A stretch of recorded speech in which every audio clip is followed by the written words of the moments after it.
Welcome back mga kaaldab. Ito na naman po ang inyong lingkod, si Mr. Destiny. At babasagin ko lang po sila sa mga nagsasabing bakla daw po si Alden Richards. Sa mga nagsasabi na malabo na nga po raw magkaasawa, keso ganito, keso ganon. Remind ko lang po sa inyo, yung issue na yan, matagal na yan. Di po ba? Tinapos na ni Alden Richards yan sa huling interview niya kay Tony Gonzaga.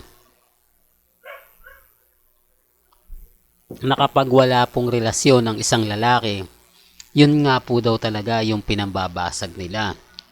Yun nga po talaga yung sinasabi nila. Di po ba? Kaya nga po agad-agad sinabi na ni Alden Richards yan eh. Di po ba? Tapos si Bossing na nga nagsabi, dalawa na nga anak eh. Matagal ng kasal. Doon pa lang, sa tingin nyo, sino nga po ba yung kinasal? Di po ba? Although marami magre-react na naman. Marami magkokomento. Kasi ikinasal lang naman po si Congressman Arjo dahil kailangan. Kinasal lang po kasi para hindi nga po masabi na ganito ganyan. Di po ba? O anong sabi ni Ibiang? Ay bata pa, Barbie doll yung nilalaro niya. Galing naman po mismo yan kay Ibiang. Hindi po ba? Hindi ko sinasabi na walang katotohanan yung mga naglalabasan sa social media. Hindi ko sinasabing ganito ganyan.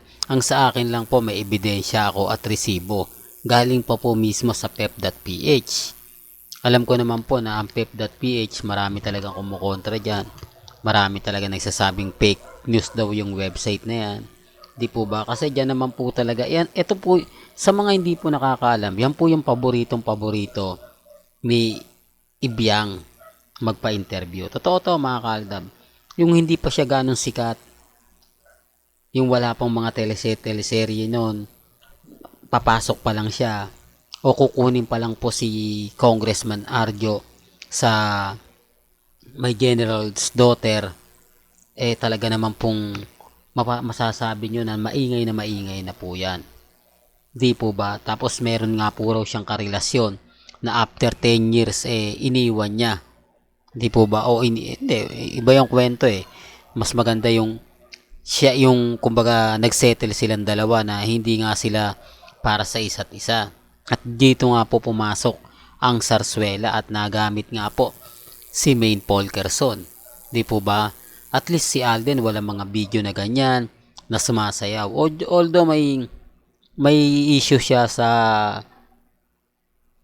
pelikula na yung sa dulo ng dila natin mga kaaldabe, yung indie film. Di po ba? Pelikula naman yun ng GMA din eh. Yun ay 2012. Alam ko, marami nakakakita niyan, marami din nagpapakalat niyan. Yun yung panahon na gumawa ng pelikula si Alden sa indie film na kung saan medyo daring. Di po ba? Sinabi ko na rin po ito, si Coco Martin, mas matindi pa nga po, di po ba? Yung mga scene niya bago siya tuluyang sumikat, maging director, di po ba, maging producer, at talagang napakagaling at napakahusay na aktor. Real talk mga kaaldab. Kaya nga sabi sa inyo, sino nga po ba yung walang alam pagdating po sa social media? Sino nga po ba yung nangmumulot lang? Di po ba? Tapos sasabihin nila na si Mr. Destiny, ano yan kumbaga wala namang alam yan, nagdudunong-dunungan lang yan, keso ganito, keso ganon. Sabi ko nga po sa inyo, simula't simula pa lang po. Alam na po natin yung mga galawan na ganyan. Simula't simula pa lang po. Matik na po yung mga issue na ganyan. Kaya nga sabi ko sa inyo, kampante lang po tayo. Di po ba? Hindi ako nagpapa-apekto, never po ako nagpapatinag, lalo na po sa mga sinasabi ng iba, pahayag ng iba. Basta sa akin po mga kaaldab, masaya po ako dahil maraming mga mamis, mga titas, mga senior ang sumusuporta po sa Aldab. Nagmamahal sa Aldab kahit po binabatikos tayo. Kahit po may mga issue na, Mr. Destiny, uuwi na si Alden Richards sa Pilipinas. Wala na yung South Korea na sinasabi mo. Wala nang magaganap na Valentine's date kina Mengay at kay Alden Richards. Hindi naman umalis si Mengay, na andito naman siya. Andyan siya sa 8 Bulaga kanina. Fake news ka talaga, kahapon lang wala kasi busy, etc. etc. Di po ba? Yun naman po yung pambasag nila. Di po ba? Kaya nga sabi ko sa inyo, okay lang. At least wala pa naman si Alden eh. Hindi pa naman po natin alam kung kung nandito na nga po ba siya sa Pilipinas, kasabay niya na nga po ba yung mga umuwi na ng Pilipinas, di po ba?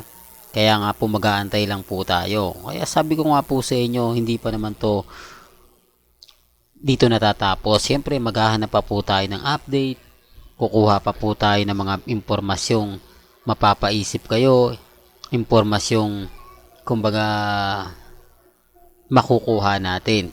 Kasi hati po talaga yung opinion ng iba eh. May nagsasabi na diretso si Alden sa South Korea, kasama na daw po sila Mamaten, sina Risa, ang gagawin na nga lang daw po nila, magpo-post na lang doon kapag naando na sila para yung mga fans alam na hindi siya umuwi. Di po ba marami naman nagsasabi na tatapusin pa raw po niya yung kanyang TV commercial sa Cebuana.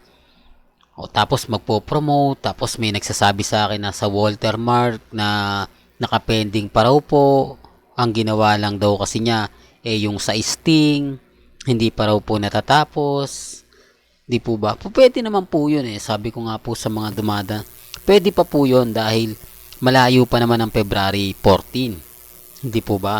Pwede naman po silang umalis ng February 10, February 11, di po ba? 4 days o 5 days sa South Korea, pwede na po yun, di po ba? Yun naman po talaga yung ano nila eh, mga ilang araw lang.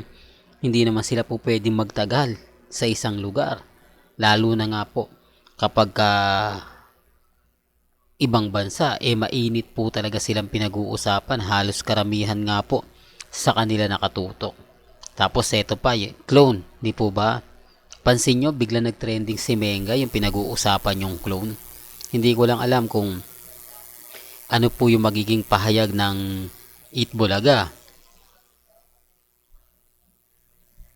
Gayong maraming nagtatanong sa live nila sa Facebook, ano, totoong main ba yan? Natatawa po ako sa mga nagre-react, no? Sa mga nagko-komento. Pero okay lang kasi alam ko naman yung iba dyan, Armin, yung iba dyan, galit talaga sa Aldab. Para lang kwela, di ba? Para comedy. Yung ba? Sabi ko nga po sa inyo, minsan nakakatuwang magbasa.